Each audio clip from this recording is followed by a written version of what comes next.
The ICF Training and Technical Assistance Team is honored to welcome you to this California Housing and Community Development training session offered through the Emergency Solution Grant, Coronavirus Relief, and Staffing Services Contract.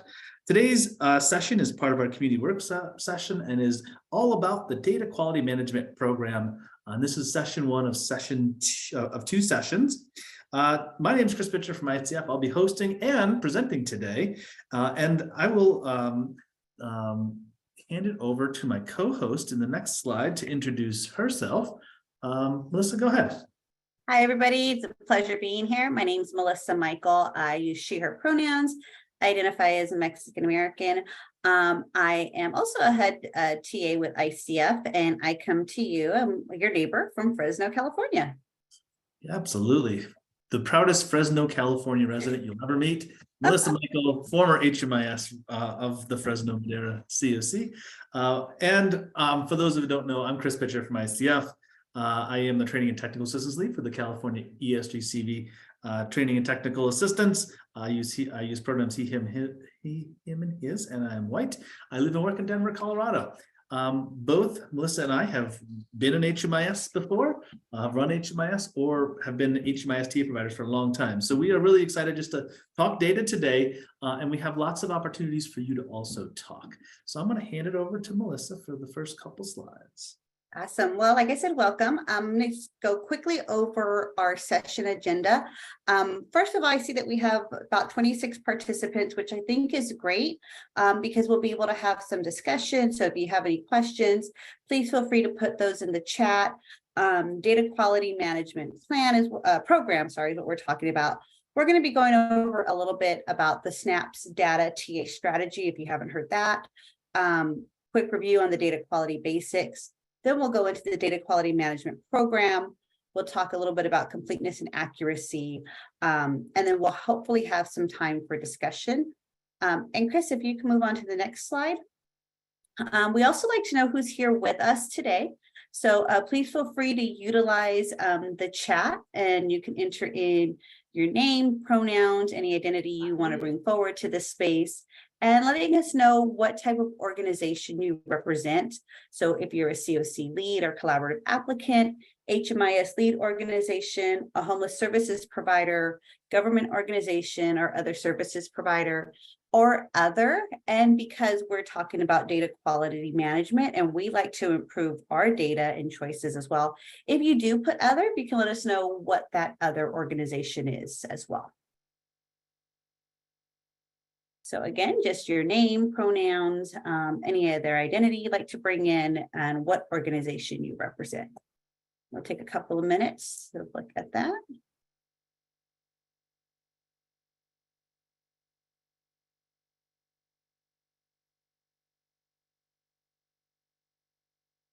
And Kimberly has put that question also into the chat. Thank you.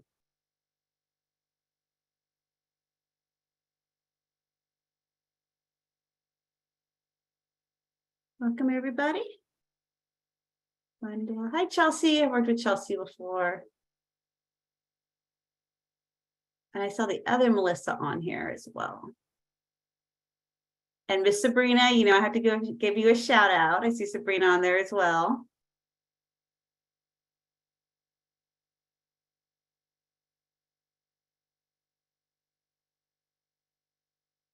All right, thank you. We can go ahead and get on to the next slide.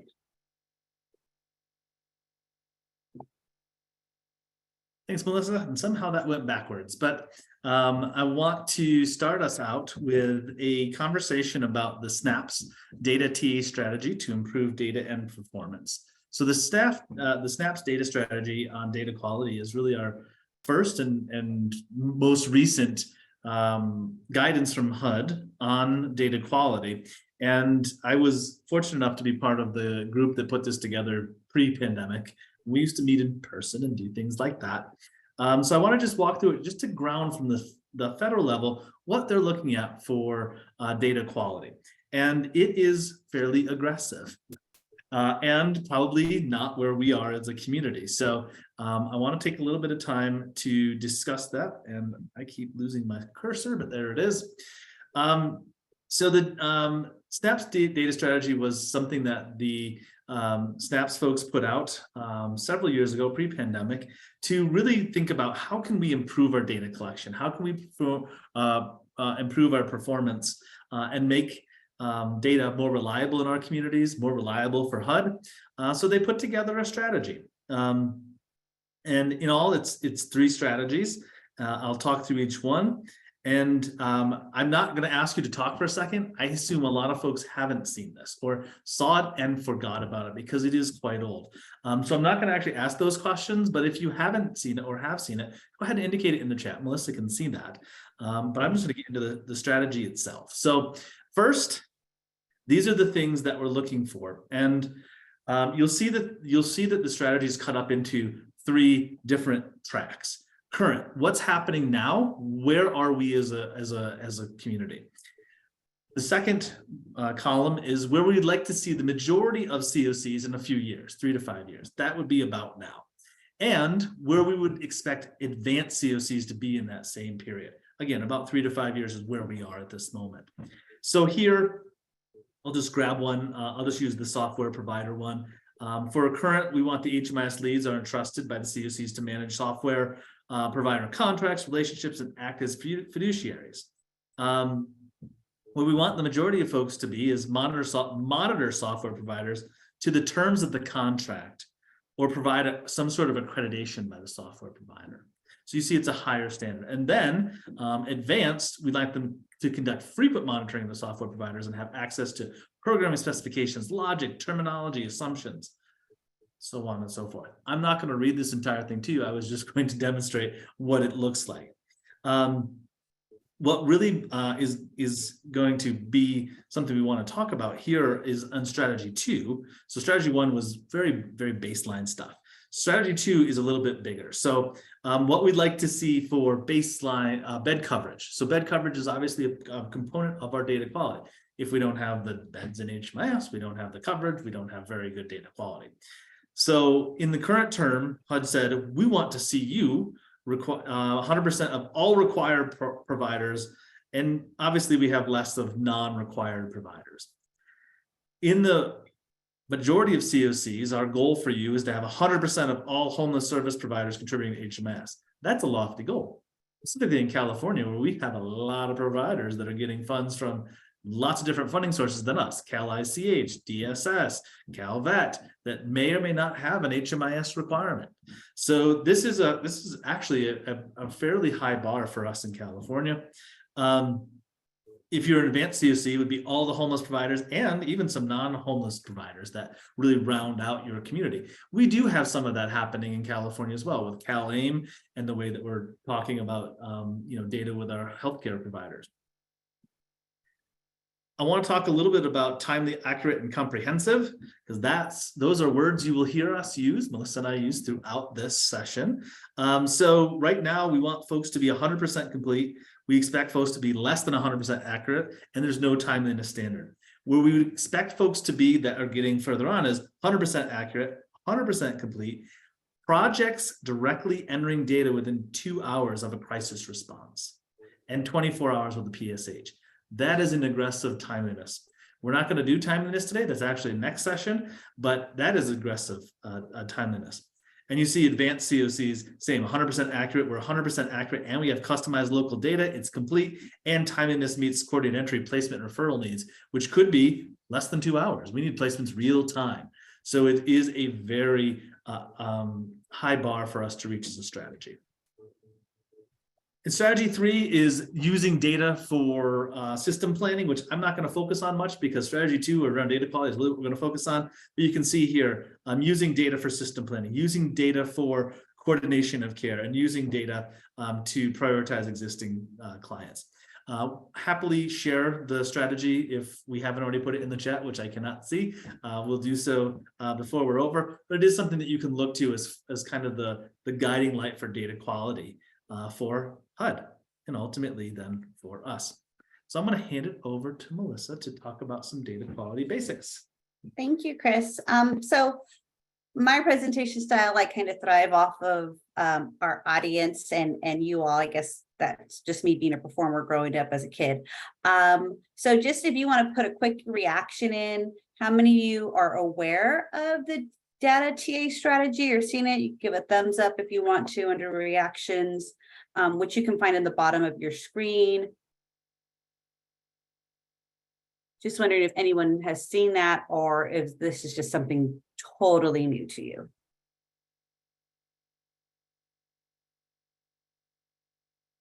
Feel free to use the chat as well.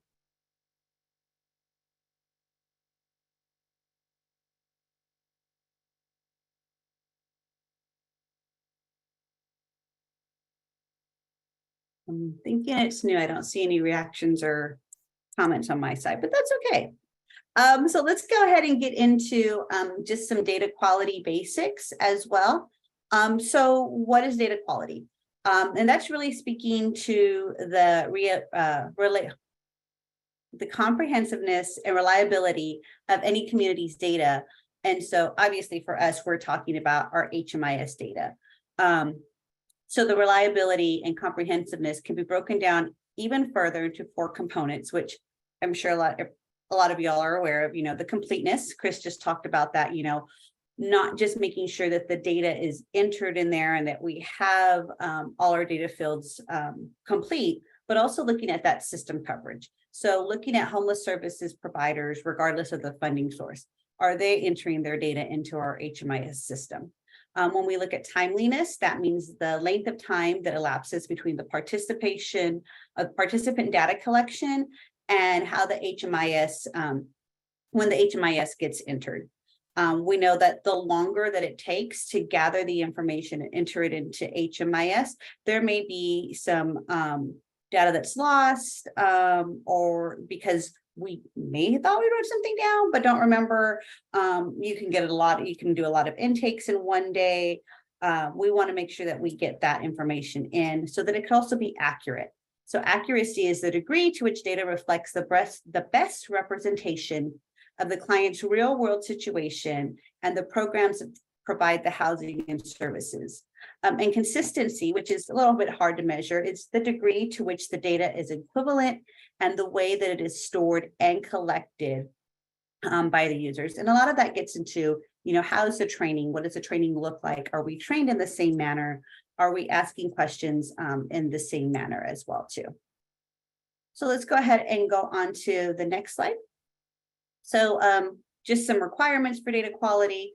The requirements for HMIS data quality, and this is based on the 2004 Data and Technical Standards. Yes, it's almost over 20 years old. And so in the reg, there's really a single sentence that talks about the data quality. And it says that the baseline requirement for our data quality is that protected personal information, or PPI, collected by a covered homeless organization, or CHO, must be relevant to the purpose for which it is to be used. To the extent necessary for those purposes, it should be accurate, complete, and timely. So the data standards, they don't provide a benchmark of what is accurate, what's complete, and what's timely. So a lot of times there's going to be a lot of variation between your COCs. What one COC may say is timely may differ in another COC, but this is going to be why we want to look at those data quality plans, those data quality programs, so that whatever we set forth in our COC is well communicated throughout the COC. And so we're already collecting that data accurately, completely, and timely as well. And let's go ahead and go on to the next slide. So requirements for the data quality. So the COC program interim rule says that the responsibilities of the COC are to designate and operate an HMIS. And the COC must designate a single homeless management information system for the geographic area, designate an eligible applicant to manage the continuum's HMIS, which will be known as the HMIS lead. And what we're going to be talking about is review, revise, and approve a privacy plan, security, and the data quality plan for the HMIS. And why is this? Well, we know that communities are moving toward mapping, visualizing their homeless service system, But when we're doing these maps or these visualizations, those are only as accurate and useful as the data in our HMIS. So therefore, poor data quality, incomplete data can lead to inaccurate conclusions about how our homeless system is functioning. So when COCs use data to inform their community, other partners, overall public about how we're addressing and solving homelessness, our HMIS data quality is imperative. So COC is using HMIS data to make data-informed decisions related to funding and allocation of resources. We got to have confidence that the data quality in HMIS is accurate to make those good decisions. Most importantly, the data in HMIS is often used to assess and prioritize individuals at risk of and experiencing homelessness for our coordinated entry process. And to ensure that communities are prioritizing the most vulnerable individuals, as well as to ensure accurate and successful referrals to housing programs, our data quality in HMIS must be a priority for all. So yes, we talk data, quality, we want consistency. We always want to remember that the data that we're collecting and this information is really about a person. So I know I used to tend to get taken away on the data and the numbers, but I always have to go back to, this is a person who we are working with and we're trying to alleviate their homeless situation. And not only for this person, but for our community on a whole. So yes, why data quality is important. Always going back to the person that we're serving as well. So let's go ahead and jump in and talk a little bit about a data quality management program, which is different than a plan. So the program encompasses, we'll go over into what it encompasses, but it encompasses a lot of different components. It's also a resource for the COC, our HMIS lead agencies, system administrators, any other entity that's responsible for managing our local HMIS implementation. So it's important that COCs and other leadership entities that have been tasked in providing HMIS oversight are involved in the creation and monitoring of the HMIS data quality policies and management program. So I just want to repeat that again. It is up to the COC and any other entities that provide that HMIS oversight. So always wanting to bring back that it's not just your HMIS person that is going to be part of this data quality management program, but it's going to be a community involvement. So why a data quality management program? Well, we know it's a process. It's something that's going to be iterative, continuous. It's going to be actionable. We're going to have some actions in there. We want those to be measurable, and it never stops evolving. We're always going to be looking at how Chris brought those TA strategies before, where a good, I guess good, better, and better. What was it, Chris? I think it was got to the advanced level of what a COC is. So we're always current 3 to 5. Current 3 to 5 years. So average COC and then advanced COC in 3 to 5. Advanced COC. There you go. Yeah. How do we get to advanced COC and maybe even beyond? And again, a lot of those strategies were where our data was at, but how are we going to use that data to advance our COC, the system, the homeless system, and not just our homeless management information system, not the computer. So what is a DQMP, a data quality management program?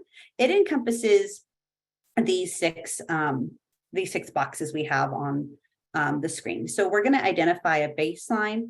We're going to want to ensure that we have COC buy-in on this as well. Again, like I said, this is data that's being entered about a person from various projects. So that's why it's important to get that COC buy-in. Leadership is going to be utilizing this data to make decisions, funding allocations, things like that. We're going to want to develop our data quality plan, which is different than the program. We're going to also look at setting incentives and improvement expectations. We are going to look at executing enforceable agreements, and then also look at how are we going to have ongoing monitoring and continuous improvements for our data quality as well. And Chris, I believe I'm going to send that over to you. Oh, I'm sorry, I forgot to switch. Let's go over this again. What is a data quality management program?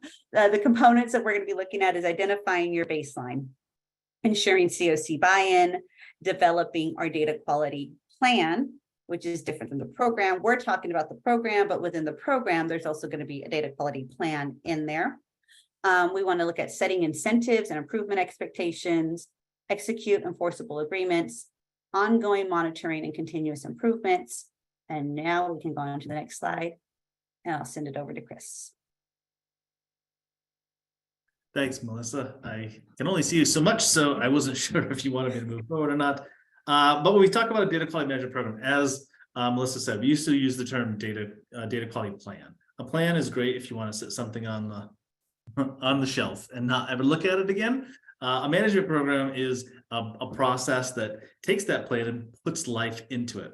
So the very first thing that we really talk about is looking at and identifying your baseline. Where are you? It's hard to tell where you want to go if you don't know where you are. So that's what we do out of the gate for a data quality management program. We do have some framework reports that you could leverage within that HUD has published that the vendors put out there. You might have your own stuff that the vendors do that you can look at your data quality and look at your completeness, your timeliness, and all of that. So how you get there is not prescribed by HUD. It's mostly going to be determined by either what you can get from the data quality framework that HUD publishes or the different reports that you can find within your own data system. Accuracy is tough to measure because oftentimes we only have one part of the data in HMIS. We don't know the source. Having data be shared and work together, that sometimes shows us our accuracy because folks are saying that's the wrong social, that's the wrong identities that this client has. Ultimately, the best way to check accuracy is against either the client's actual experience or a paper record. But we often don't have that. And certainly during the pandemic, we have struggled in getting back to that accuracy piece. Consistency is also hard to measure because it's really talking about what it is you're doing. How are you training? What are the common issues coming across your help desk or your tickets? What kind of training evaluations or annual surveys do you have? Consistency is a little bit harder, but it's easy to find when you find someone that's being really inconsistent, where all of their clients are the highest need, all their clients are the top of the VI SPIDAT list, on top of the by name list. We know that that's probably a training issue, or they're scoring to the test that we're asking them to. So you can often find inconsistencies, but it doesn't mean that you're being consistent or not. Also just really understanding how the data system works. Some folks just don't get that. So the more we train, the more we share knowledge, the more consistent we can be in identifying our baseline. And I don't know why that didn't move there, but it didn't. So just a quick discussion. If anyone dare come off mute and talk to me directly or Melissa directly, or you just put it in the chat and that's fine as well, but I am blind to that. Do you know your baseline? Give us a thumbs up or a thumbs down on that. What challenges do you have in identifying your baseline data, or what did you overcome? Anyone care to share about their data quality journey in this session? Chelsea? I can go and share. So we've spent the last couple of years really fine-tuning our data, working with all of our agencies. We send out monthly error reports, do monthly trainings with all of our agencies. Coordinated entry, which is where the mass amount of our data entry went into, was one of the hardest ones. But with those trainings and whatnot, we've actually gotten our data to a point that we can actually use it to analyze it and start to make decisions based off of it. But it was a very long process. Have you seen an improvement of your data based on your efforts? Yes, very much so. And we used our data to create this last time we've started evaluating our vulnerability assessment, and have used our data to kind of take a look at that and be able to determine where vulnerability lies. And so it's been a good process, just a long one. And have you set goals for folks based off your baseline that you're actually seeing them achieve?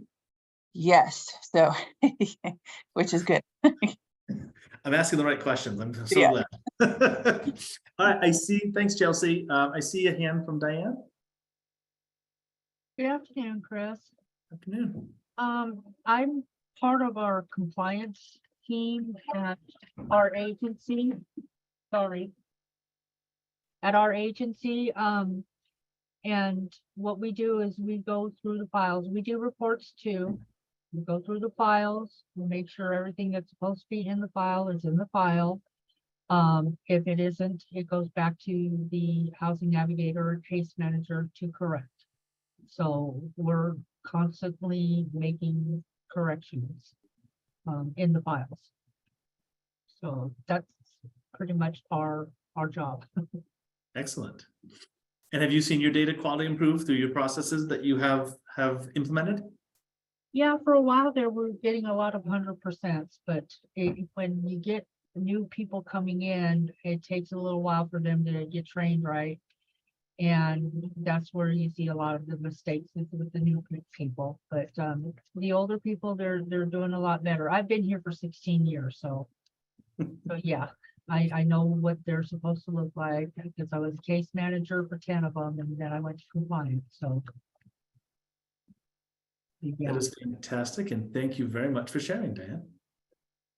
thank you. Anyone else care to share at this moment? We have lots of discussion points, so don't feel like you have to go all at once. It's okay.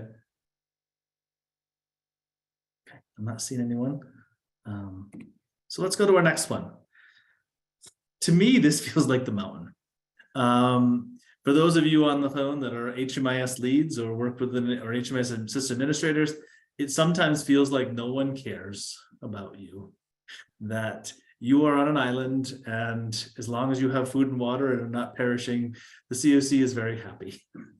You do your thing, they don't necessarily understand it, but that is the bane of our existence when we're talking about data quality. We need everyone to care. Melissa said that right at the top. It is not one person's job, data quality, it is everyone's job. And really nailing that is getting the COC to buy in. And I've already heard some things that came out of the first few comments that I'll kind of reinforce here, but I think folks know that without the COC, we don't have the buy-in. We don't have clear expectations for what we're expecting for data quality. They're just getting a report, and it's an A, B, or a C, and they don't really know as an agency what that means, or is there something I'm supposed to do in relation to that. We really need the COC to also review and approve the data quality plan. Ultimately, in the COC world, the COC board is the governing structure. Some of us have data committees or HMIS committees or CES committees that have some power, but ultimately the buck stops at the COC board. So we need the buy-in, review, and approval at that level.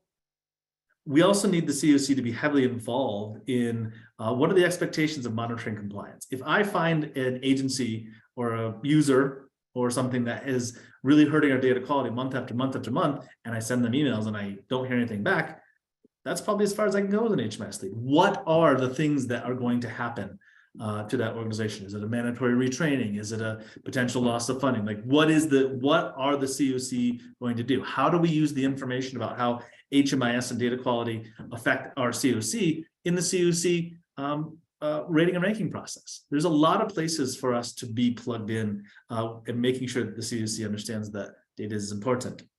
And I started right off with this. It can't be just me. It can't be just Melissa. It is a village that raises data quality. Data quality is not a single parent job. It is a village job. And again, this can be difficult because there are a lot of things that COCs are responsible for, and data oftentimes feels like that rote thing that just should be there. Well, that just doesn't happen. That is a deliberate act upon all of us. So I'd love to see either in the chat or if folks are willing, how have you got COC leadership to listen? What was the magic apple that you presented that, like, yep, that's what I need? And how frequently do you talk about your data? How did you get the COC to see value of HMIS and be champions of the system, not just you? Anyone care to ruminate on those few talking points? I guess I can share. So when I got hired is kind of when the COC really got involved in watching the data and understanding that people didn't understand HMIS or how it worked or how you were supposed to use it. And so my position drove that, but also as our COC, we did a strategic plan And one of the aspects of our strategic plan was creating safe and informed communities. And out of that came data quality. And so we now actually have a data committee that meets once a month to talk about the things going on in HMIS and what we're reporting out on, what our numbers are, all of that. And now we have a creating safe and informed communities too, where we're educating the community on the data. And we have a government affairs committee where we report out to them as well. And then we're also reporting our data out to our stakeholders. And so it's kind of all come together that way. Thanks, Chelsea. Anyone else care to share? If you haven't got the COC buy-in, now is the time to be thinking about that. I know that in my past, and I haven't been in the field in 15 years. Take my experience for what it is. Most of my experience is a data provider, but when I was running an HMIS, one of the things that we did around data quality is every meeting, every COC meeting, there was something on the agenda around data quality. We'd have a data quality report. At the time, we were looking at employed exit was one of the things a decade and a half ago that folks really cared about, seeing that increase in income. And we would often look in the data system and see which programs are doing better at getting connection. What is happening? Is it a data quality thing or is it a programming thing? And we actually found that it was a programming thing, and we found that the program model and replicated it. And over the course of the year, we saw ourselves below the national average on employed exit to above the national average just by cleaning our data and identifying someone who's doing really good at this and propagating it. Those are the implications of having the COC buy-in. They're listening. They're making programmatic decisions based on your guidance. Melissa, do I hand it to you here or do I keep going? You have one more. Not one more. All right. So this is the part that we were good at. HUD asked us to develop data quality plans sometime in the early 2000s, and we did it. And we did it across all the domains they asked us. We set it on a shelf, and then we didn't necessarily do much with it. It doesn't mean it's not important. It is important. The data quality plan is definitely something we want to see. It sets the expectations across all 4 components. It tells us if agency, a set of expectations of users, of agencies, of the HMIS lead, and ultimately of the COC. We can use it for monitoring, compliance, definitely for reporting, and understanding our performance, whether that's system performance, maybe that's agency performance, but we can understand our report performance. This is something that data quality plans, I've written a lot of them in my life. You got to get folks around the table. I know one of the times we did this in a state that's not called California, we had a lot of street archer folks in the room, and they had a very specific idea of what data quality meant for them, and it was different than what it meant for a permanent housing supplier. If you don't have those voices in the room, those things don't happen. I also think about the way we develop our tables these days and having folks with lived experience helping us maybe with some of that consistency stuff and training stuff. How do we ask these questions of folks? I don't just run up to Melissa and say, Melissa, what's your social security number, please? There's maybe a little bit more I need to do there. So using our personal lived experience and thinking about these things from a racial equity lens as well. These are things that we have at our disposal. And don't forget to align your community, or at least set your benchmarks to what HUD's looking for in that 3 to 5 year range to help you develop your data quality plan. All right, Melissa, off to you. Okay. So I'll go over into incentives and enforcements, which is also a component of the data quality management program. So we develop a data quality management plan. We have, some buy-in. We know what our benchmarks are. We know what we're trying to achieve. So what happens next? How do we make sure people stay on track? How do we reward them?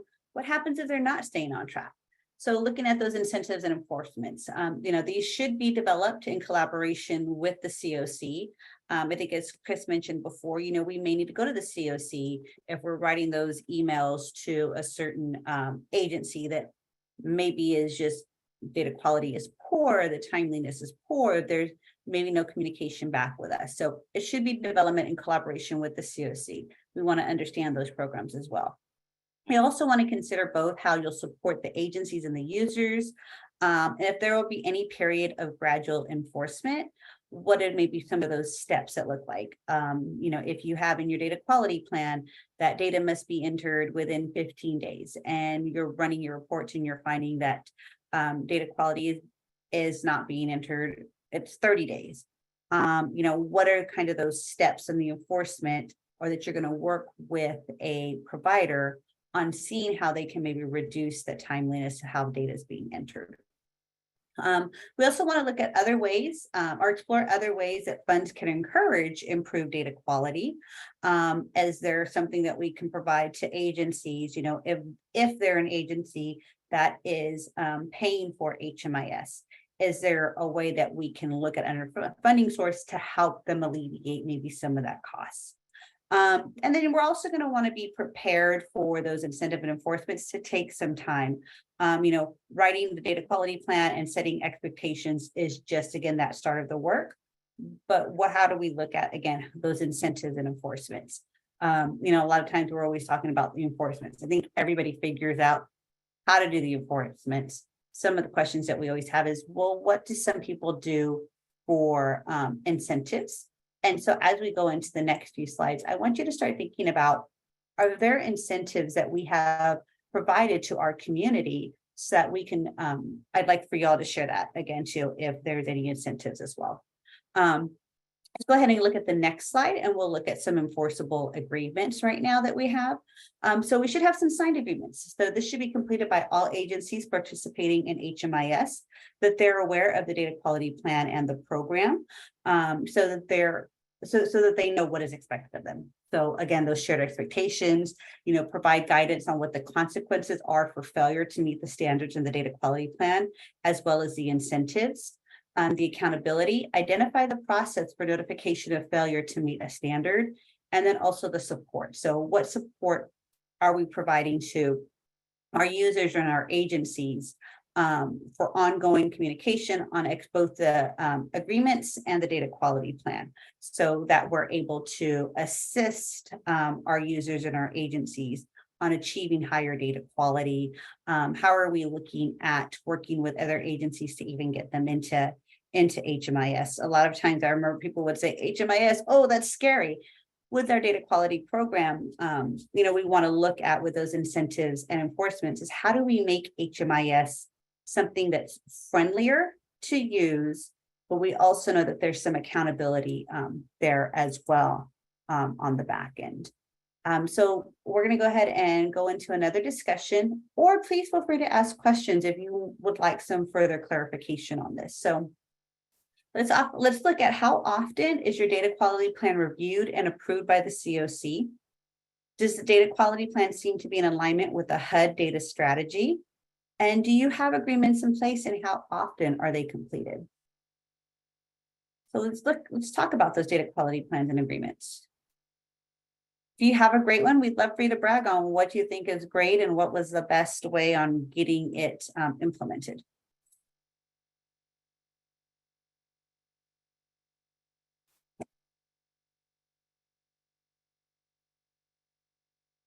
While folks are deciding about answering that question, I also, back to the incentives and enforcement slide, we often talk about incentives as carrots and enforcement as kind of stick.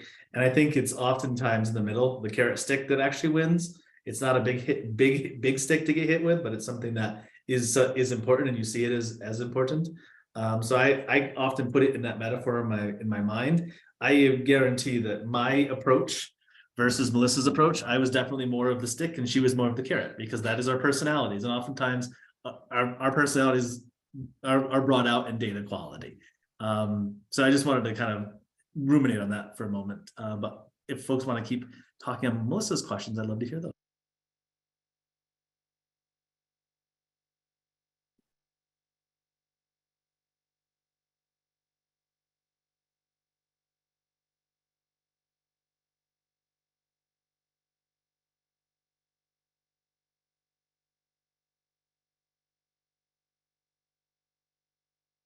So I think if you don't know like how often your data quality plan is reviewed, that could also be something that maybe you should check on, if that in your governance, whether it's your HMIS governance or in your COC governance, is that outlined for you in there? And then does it seem to be in alignment with the HUD data strategy? If this is the first time that you've seen the HUD TA data strategy, that's something that you can bring to your HMIS committee and say, hey, look at, we have some goals that, we can work towards and for. So I've always been a cheerleader. I was a cheerleader in high school, probably no surprise to anybody when they meet me. And like Chris was saying, he was the enforcer, I was the incentive. And I remember coming into HMIS and our data quality was just horrible. And I want to say that I think it was a summer Olympic year when I was looking at it, because what we started to do is we rated, and most of you all have like a data quality report card, but I think what got a lot of buy-in for is having the gold level, silver level, bronze level, and the in training level for our providers, and to have some baseline set up, oh, you're a gold level provider if your data quality is X%. And we had that showing like through a slideshow at the beginning of COC meetings, and it was it worked for our community, I think, because our community was a competitive community, and they were always like, oh, how do I get from that training level to, a bronze level? And how do I get from bronze to silver? Or how do I make sure I stay in gold? So that kind of was a little bit of that incentive that doesn't cost any money, just a little bit of time of, a few PowerPoint slides for organizing that. And also too, if you have a director that maybe doesn't have a lot of contact with frontline staff, once they see their agency up there, they're like, oh, great job for my agency, or, oh, how do I work with my agency, or how do I get more training for my agency so that we're able to improve those data qualities. Anybody else for examples? Can I ask a question? Go for it. Because we're starting to implement the agency report card. We're still reviewing it, creating it, and then definitely wanting to use that. Did you do that at every stakeholder meeting? Was it like once a month? How often did you do those?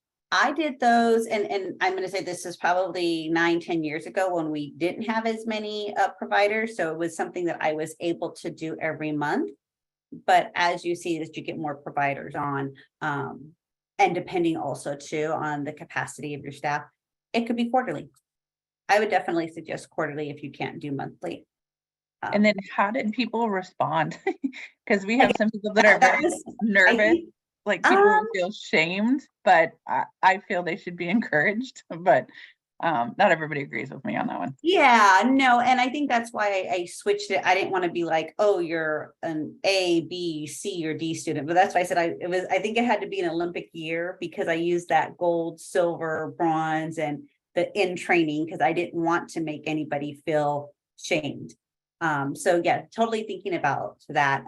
Because yes, I know that there is a report card, and individually when we would send those report cards, quote unquote report cards, to agencies, they're, oh my gosh, I'm getting an F, and I don't want the whole COC to know that, ABC agency is getting an F, but they're still going to come to you. But again, there's that recognition. And again, like I said, I think you have to have the feel for your COC, maybe ask around if that's okay too. Again, like I said, it's something that I think worked for our COC at the time. Okay. Come up with creative names.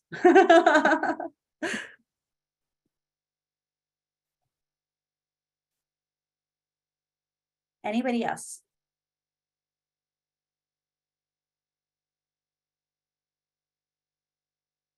Okay, so let's just talk about now monitoring and continuous improvement, which is also going to be part of your plan. You're going to want to write out, how does that monitoring happen? What does that continuous improvement look like? So we all know transparency, is key. So transparency results is key.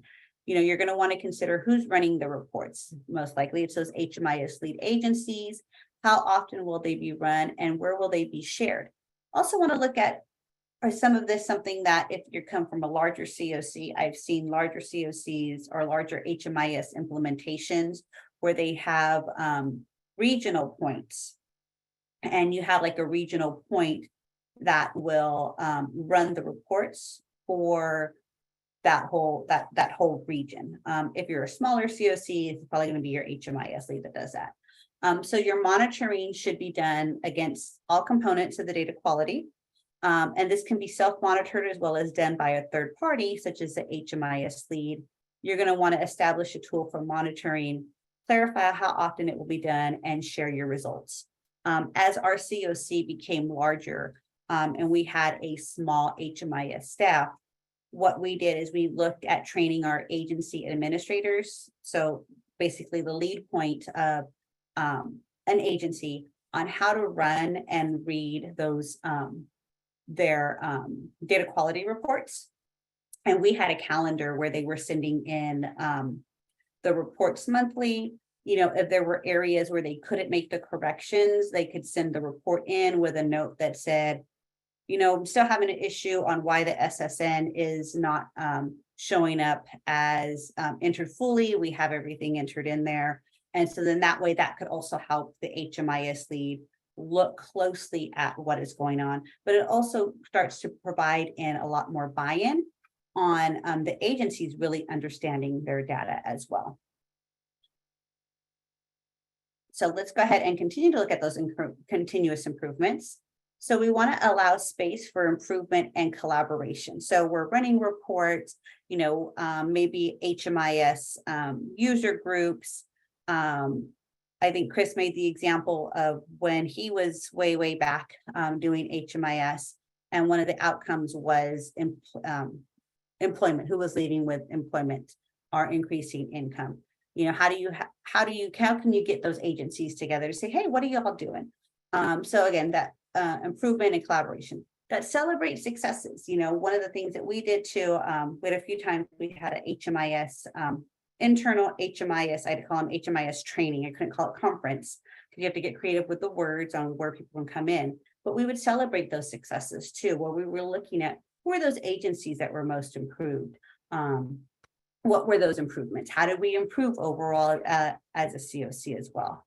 You want to look at tying your data quality efforts to other COC efforts, such as your Stella, which comes from your LSA. So if you're not familiar with Stella, it's a great visualization report, and the ability to leverage your HMIS for coordinated entry and system planning.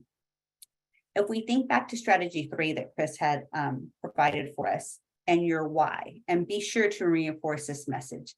Give your data quality work a purpose that is broader than HMIS from the start. So again, like when I mentioned from the beginning is, yes, it's data quality, but who are we collecting data about? And why are we collecting it? Rather than just, I don't know, this is something for some report that I need to do. But bringing that tie in for users, sharing that data, how is it? That was also mentioned earlier too as well. I see we have something in the chat. Okay, so Richard has a question. Great question, Richard. How will you monitor DV agencies with comparable databases? I am going to pause because I need to take a quick pause and see if anybody has anything to add with that question.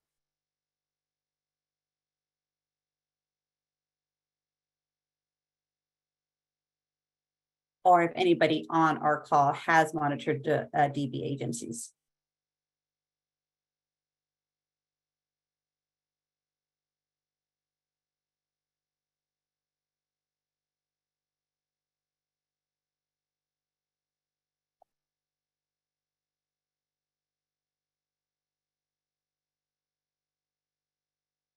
I could provide one suggestion. So with monitoring DB agencies, I think it starts from the beginning and the relationship that you build with them. So one of the things that I had did with our DB agency is, although I couldn't get into their HMIS system, what we did do and what we did provide is when we did, we had a training component that was called a data collection training.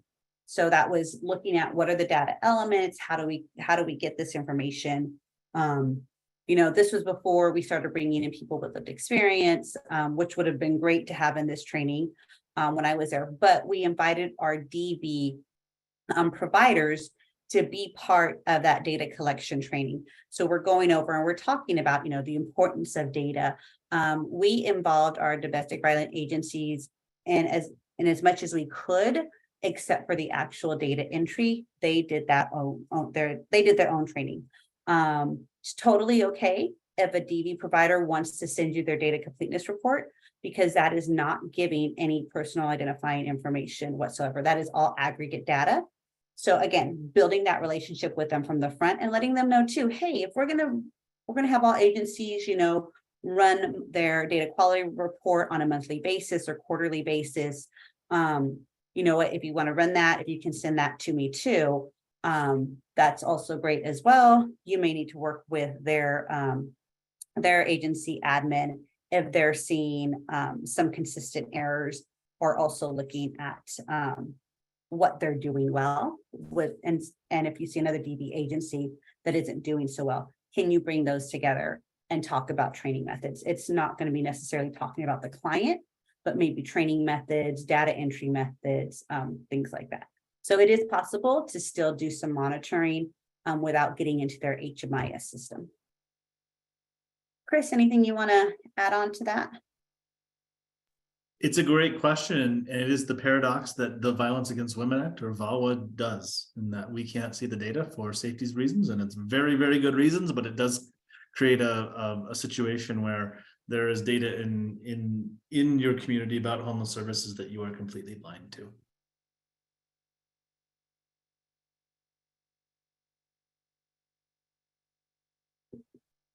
Okay. Anybody else? Any other questions, comments? Okay, thank you. Go for it, Chris. Thanks. This section was to show you the data quality standards that HUD has, to kind of put together the components of a data quality management program. And then we wanted to focus specifically on completeness and accuracy, which can oftentimes be in tension with one another. In order for me to be complete, I might be guessing at some data, it might not be accurate. In order for me to be accurate, I might not have all the data. So these two are really important. Next session, we're going to talk about timeliness and consistency. We just really want to dig in deeper a little bit to these two right now. So I'm going to take on completeness and talk through it. And then I believe accuracy is for Melissa to cover. But completeness is, did you answer the questions? Yes or no? The degree to which all required data is known and documented. Coverage is also a piece of completeness. If you have 100% completeness, but it's only one agency out of 10, you got bad data quality. So we need to have both pieces. So we talk about completeness, it's also about having that robust data system that has at least all required providers, hopefully some non-required providers, and then if you're lucky, some community providers as well that you're doing some things with, like CalAIM or something. For us, completeness in California and coverage is being helped a little bit by AB 977 and all of those new programs that are coming in, but we're also going to see with the inclusion of those new programs a dip down in our data quality. It's just going to naturally happen, and we should be prepared for it. So I'm going to just dig in a little bit deeper with data quality here, or with completeness here.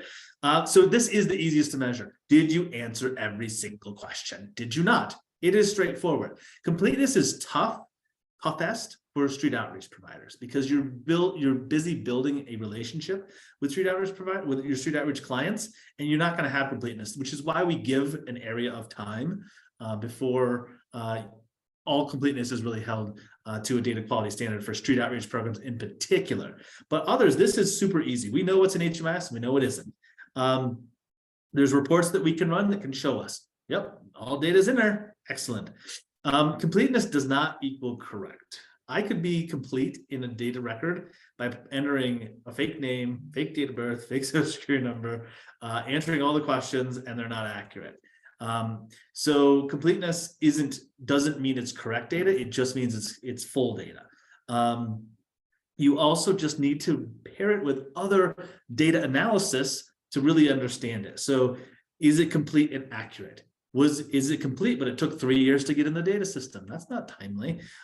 Is it complete, but it's all over the place? This user's thinks chronic homelessness is you've been homeless one day and someone else actually knows the definition. So there's a lot of stuff that completeness does not tell us. It is the easiest and first measure, but it is not by any stretch of the imagination the only measure we should care about. If you only care about completeness, you're going to get some junk data. I would love to hear conversations from completeness. So about completeness, what's working well? What isn't working well for getting complete data? Do you have a good baseline for your completeness? I think this is the easiest one. You'll see, I'll see a lot of data quality plans that say, you know, a 1 to 5% variance in all of these things. The data just has to be in there. And I think we know that when the AHAR and LSA start, that HUD has its own data quality measures, which throws flags or doesn't throw flags on your completeness and then your accuracy. So just love to hear anything that you'd like to discuss on this. And I see Diane also has her hand raised. Diane, please go ahead. Yes, so we created an audit sheet that with all the information that LASA is looking for and the information that the supervisors are looking for in the file. So we go down this list and make sure everything is in there, everything's correct.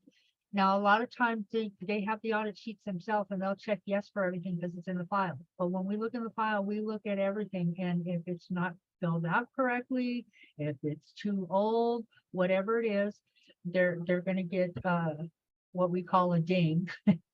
And that's when they have to fix it. So they have access to the audit sheet once it's all done. It's sent to them so they can see exactly what's wrong and what they have to correct. So yeah, and it works very well.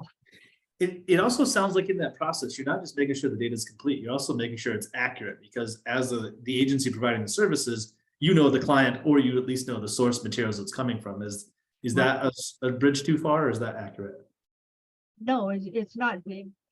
We want to make sure that it's monitor ready for LASA if they want to audit the file. So we make sure that especially what LASA wants in the file, it's going to be in the file. And then on top of that, there's stuff that the supervisors would like to see that the housing navigators are doing.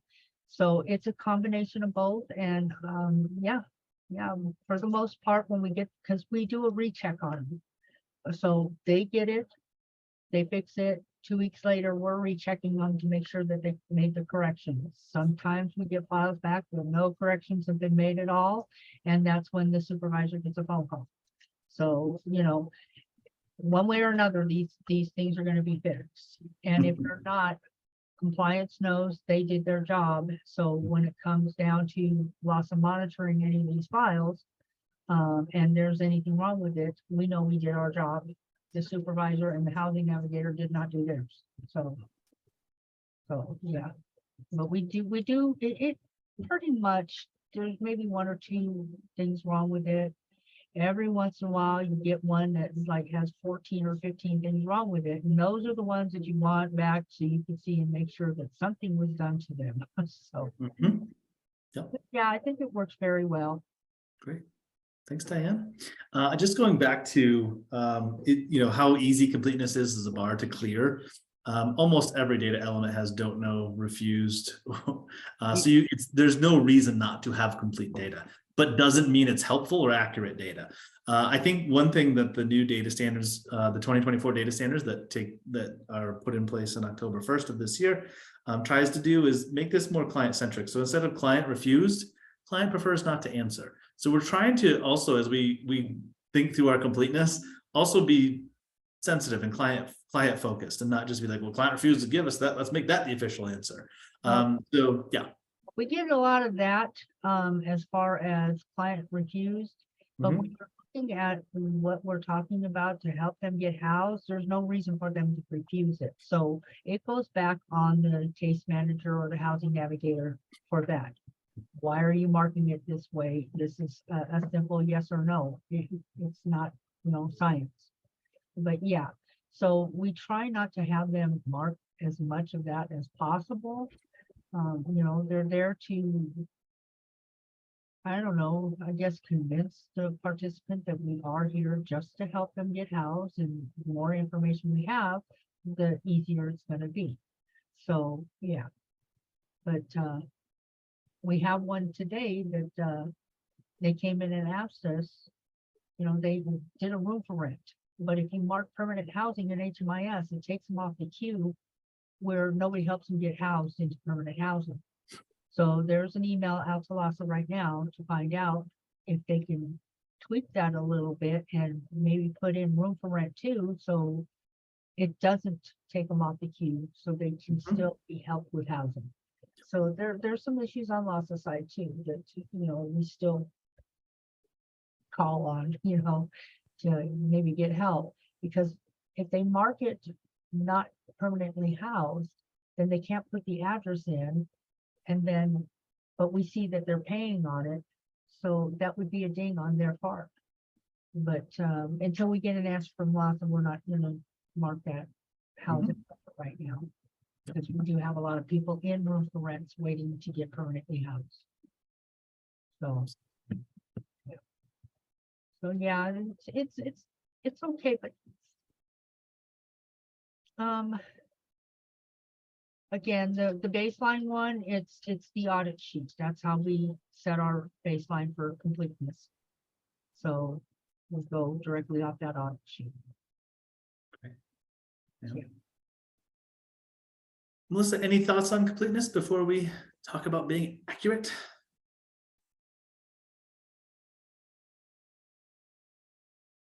I think one of the things, I think it'll go into accuracy too, on completeness and accuracy, is when looking at any data quality reports. And one of the things that I learned is, if I'm seeing maybe the same questions that are being missed, or don't know or refused, from various agencies, and it's not maybe just one, I think something that I will look at as a HMIS system admin and lead is our training accurately covering this information? Is this complete? Is this not being complete or accurate because of what maybe we have failed to teach the user about too? So a lot of times I would bring that back on myself.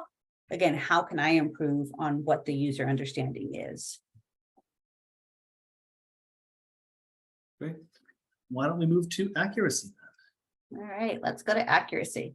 So accuracy is the degree to which data reflects the best representation of the client's real world situation and the programs that provide the housing and service.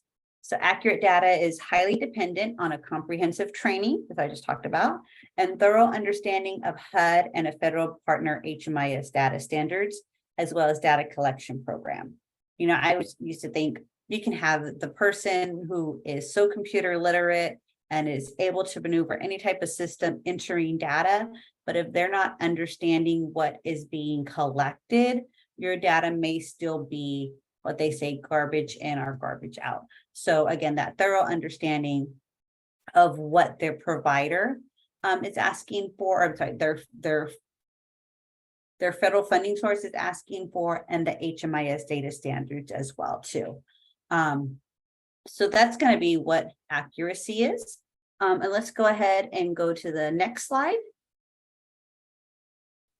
And we can look at what are some examples of data accuracy. So a little bit more defined, some examples that we see that may not line up. So when we're looking at date of birth and project start date.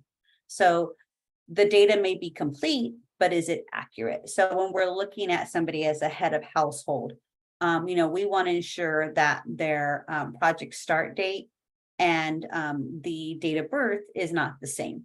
And that is always an easy error that can happen because if a person is entering a program on 6/1/2023 and you're really quickly doing data entry and it says that their birth date is 9/18/1964, you just may put 9/18/2023.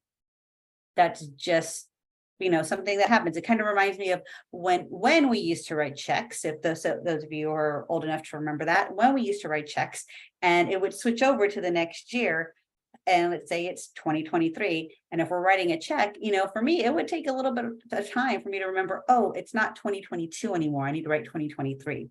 So that accuracy, so when we're looking at those reports, so that's something that we would have system administrators check on too.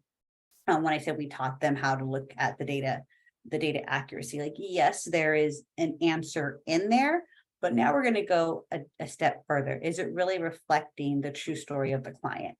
Now, for children who were born into a project, their project start date and date of birth may be the same, that's expected. But what we're looking at is especially for those head of households.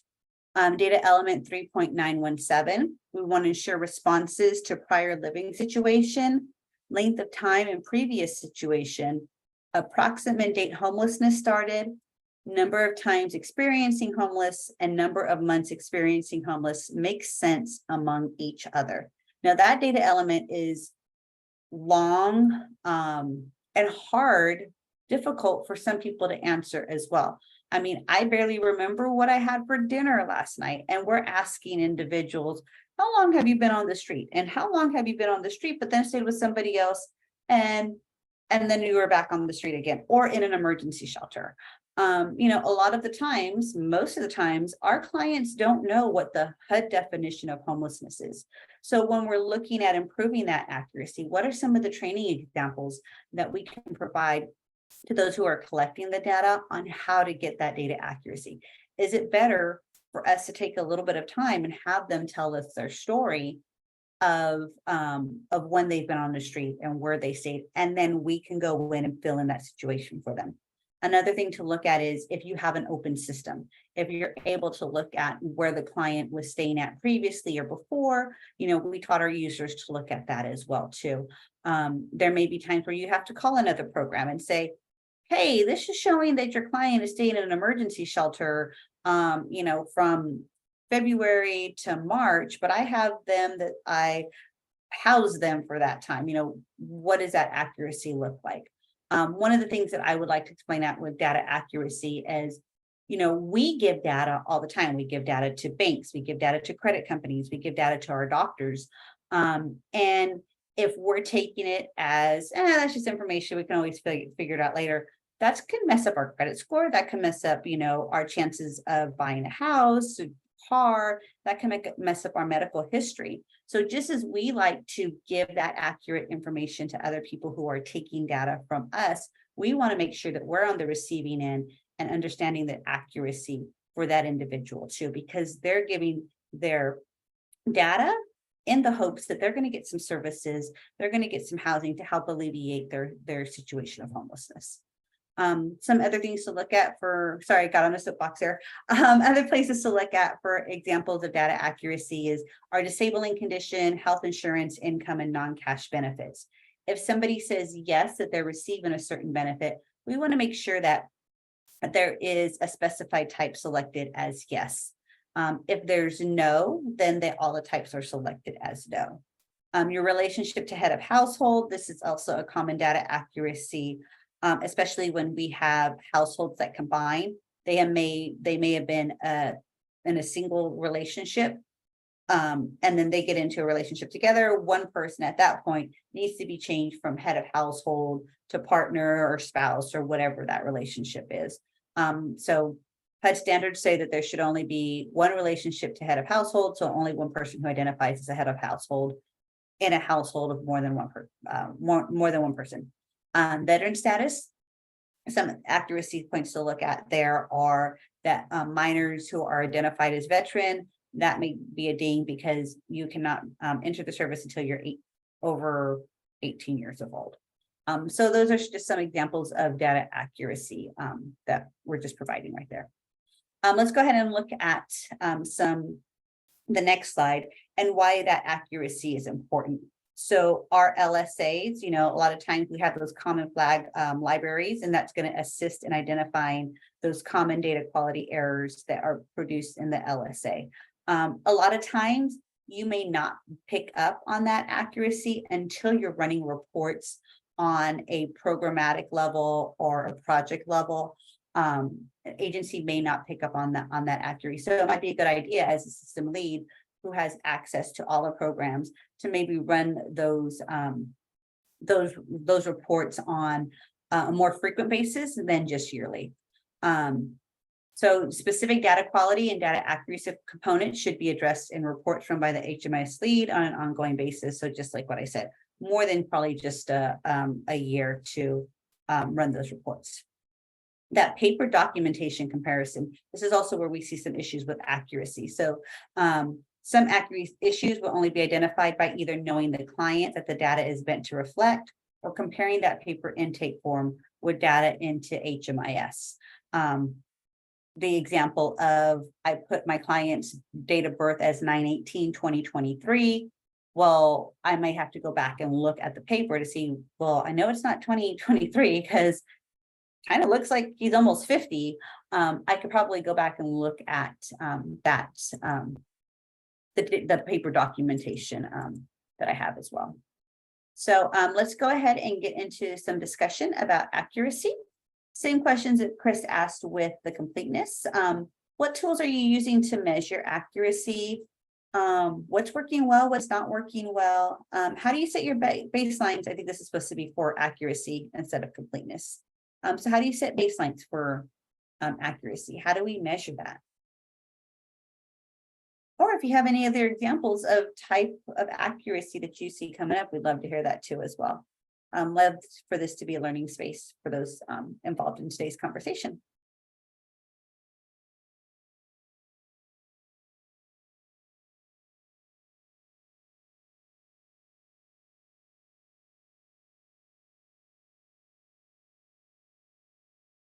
I'm sorry, it's Diane again.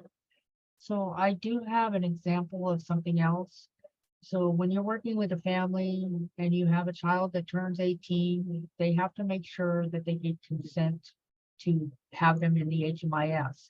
So that's one of the problems that we also see, that they're not doing that.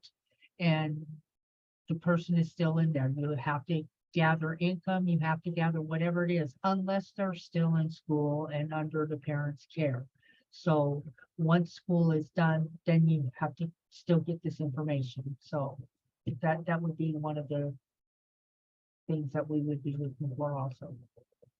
Yeah, and also too, thank you, Diane, also too for that there, when the child does turn 18, that there are certain data elements that need to be entered into HMIS for that person that may not have been entered when they were 17. Yeah. This child turned 18 and blah, blah, blah. So it's letting you know right there when you open that up that you need to get this information for the child. Mm-hmm. You know, if there's no ID, it's just a school ID, they have to get an ID, they have to get a social, or they may already have the social. But yeah, there's just certain documents that need to be gathered when somebody turns 18. Yep. I think that's when that comprehensive and consistent training or the messaging, you know, is key for ensuring data accuracy. You know, how do you put those reminders out to your agencies on that accuracy? You know, do you have a newsletter? Do you just do like little, you know, mini blurbs or mini emails, just on like kind of reminders on what to look for? I think we're so embedded in that HMIS work, you know, as a system admin or as a lead, we kind of automatically know what to look for and what to remember. But again, that comprehensive and consistent training out to our users, you know, we need to sometimes provide those reminders as well so that our data does stay accurate. Yeah, and unfortunately, we're 2 people in the compliance department with 20 files each, and there's at least 60 people. Yep. So it's a matter of waiting till we're auditing a file that we catch it and if we put on the audit sheet that we need to do this. So again, it all goes back to our audit sheets, because we do not have enough time to email everybody or anybody that, you know, this needs to be done. It just goes on the sheet and they make the corrections. So yeah. Yeah, it's fun. Melissa just made something pop in my head for accuracy that I just hadn't thought about yet today, which is keeping the data fresh. There's some data that needs to be updated periodically, income, benefits, that kind of stuff. And you can have complete data and it can be accurate today and inaccurate in 6 months. So accuracy, you know, also is keeping that data up to date, which isn't a one-time act anymore in HMIS. It's a multiple act. And as far as income goes, we used to check it every 3 months, but per LASA, it's once a year. So we're not looking at anything until the year comes up. So they'll do it when they're enrolled, and then every year after that. If a person happens to go from maybe CalWorks to getting a job, that would be an income increase and we can record that. So same with Social Security, it goes up every year, so we record that every year, so. But yeah, it's just little things like that that have a big impact when it comes to loss of monitors. Thank you. Thank you, Diane. Anybody else? Any questions on anything that we went over today as well? I think I'm just going to take us to the last 2 slides because it's just a thank you, and then question and answer. So I'm going to go ahead and take the slides down so I can actually see things again.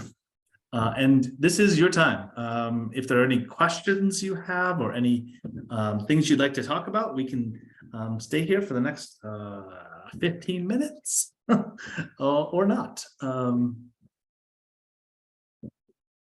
And again, next session, we're going to do June 22nd from 11 to 12:30 Pacific, and we're going to focus on timeliness and consistency.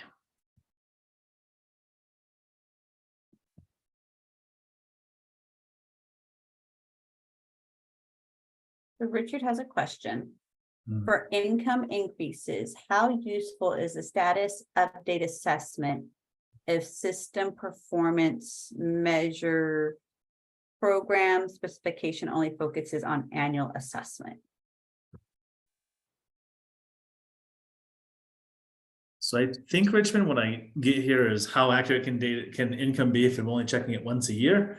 I think that's what we're saying, and the answer is not super accurate. You only have to update it X amount of times per HUD, but you may want something more frequent for your community, and that's where we go back to the HUD data strategy. It says local data or local requirements, where you might say we actually do want to know the income every 3 months, as they sounds like according to Diane they used to do. So I think that answers your question, but you can come off mute and ask us directly if you have another question, Richmond. I would also say too, your system performance measures may run at different times than your APR. So if we're looking at just reporting requirements, your APR may run differently than your system performance measures, and your project's going to want to show if that there was an increase or decrease in income, which may be different than running during system performance measures as well too. The other thing too that I would also say is if you have a COC that's looking at that, has asked to look at that data specifically, you may want to keep that information updated, because they may be looking at which programs are out there that are assisting our clients in this area. Right, this annually just started a few months ago. For the last 16 years, we've done it every quarter, but because one of the supervisors read something in the SRSs that it only has to be done annually, they all chose to do it annually. I think it's a big mistake myself, because income changes all the time, you know? So, but yeah, that's how they decided to do it just a few months ago. So it's going to be kind of brand new. So.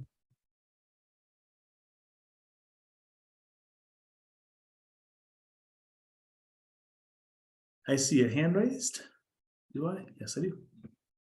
Nope, no, I don't. Yeah, I had a quick question. So I was wondering, do status updates, if they come before the annual assessment, do they take the place of the annual assessment, and then the new annual assessment will be based off of that status update assessment? Or is it just from that first enrollment, and then every year we will still, even if it was done a month earlier? You want to answer that, Chris? I see you thinking. I don't want to answer that. Okay, I so think your annual assessment, as you know, it needs to be done 30 days before or 30 days after Yes. the project enrollment. Let's Yeah. say if on day 45, let's say 45 days before 45 days before the anniversary of the project entry date, something changes.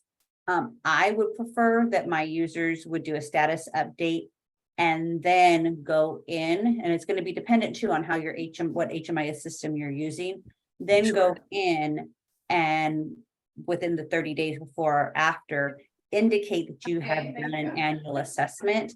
If you just leave it as a status update, again, depending on your system may not read that there is an annual Right. assessment, so it may mark it as an error.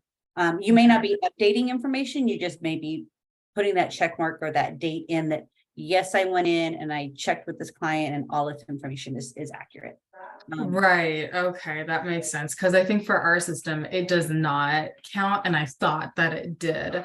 So I was just double checking with that. So when I go tell my team, I can let them know that they Yeah. still need to at least very much just confirm the information is still accurate from the status update. And it is still all accurate because we have them updated every 3 months, or if there's a change that they become aware of. Okay, So yeah. that's usually how we play it. And it seems to be working so far. I've heard no complaints. Yeah, no, and I think for your question, Yesenia, thank you. And then also for yours too, Richard, I think we also want to remember that with accuracy, that we want it to best reflect the representation of the client's real world situation. So Yeah. what is happening, what's changing, I mean, I know that annual assessment kind of throws it off because this is something you have to do, which it is. A lot of times it's just, is this information still correct? Okay, great. Right. And then I did have another question regarding the monthly income and sources. So it asks like, what city did you receive your last paycheck and from where? What words do you want when it says from what employment, unemployment? Do you want the specific employer's name or? I think that may be I haven't seen that, and Okay. maybe because I haven't been in the HMIS system, so I don't know if that is a HMIS specific or community specific. But It might be community that's not a HUD, specific. yeah, that's not a HUD requirement. So That you may was want a to bad ask, question. ask the HMIS or the COC. If they're collecting that, and maybe why are they collecting that? Yeah, I think Okay. early on in HMIS, a lot of us were like, let's collect all this data because we could use it. And then we never used anything. And so we've all come back down to the HUD standards. And that isn't one that I've heard, but it might be something that within your community folks still find value in. So they've kept Right. it. But it doesn't, it's Right. not something I'm hearing. That's not something I've heard in the data standards. Sure. And then in the what led the participant to homelessness, I noticed that it doesn't have like a natural disaster part to it. And I think if nobody has brought that up, it would be nice if that was an option other than picking other. It feels a little disheartening when I ask persons and they're like, well, it wasn't due to any of this, it was a natural disaster. And I'm like, okay, other. And they're like, you can see their face drop when it's other, and they're just like, no, I still count, and so I get that kind of feedback from them. So I don't know if anybody else has expressed that at all, but it would be lovely if the natural disaster could be on there, or a lot of the times it's, COVID related, and that's all I consider that a natural disaster, or something like that, a pandemic, things like that. Yeah, I don't know if anybody else has brought that up. I haven't That heard was that my last before, question. but I think you also could work with your community. That might be something you can add. An option. Again, I didn't necessarily hear a data standards question in that, so it could be something that you're using locally. Yeah, it probably is. I mean, it's hard to suss out like which ones are the federal level ones and which ones Right. they all start like blending together after a while. And then when you become so familiarized with it, it's like, oh, well, we need all of this information, regardless if it's state, local, or fed. Yeah. For sure, and that's going to happen a lot more as your relationship to AB 977 comes to completion. We have all these new programs that are square pegs and round holes. Thanks, Cecilia. Anyone else?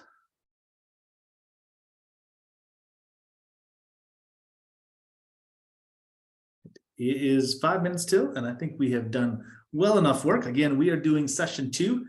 Session 2 will highlight again the data quality plan from HUD, data quality standards. We'll briefly touch on DQMP, just really high level, and then we'll get deep into timeliness, which is a really big one, and also consistency, which is the one we forget the most. So please do join us June 22nd from 11 to 12:30 Pacific. And thank you for attending this California Housing and Community Development Community Workshop offered through the Emergency Solutions Grant Coronavirus Relief Consulting and Staffing Services contract. When you leave, a 3-question survey comes up. Go ahead and answer those questions and send those in. We do look at those every time, and we adjust our trainings accordingly. So please do that and have a good rest of your day.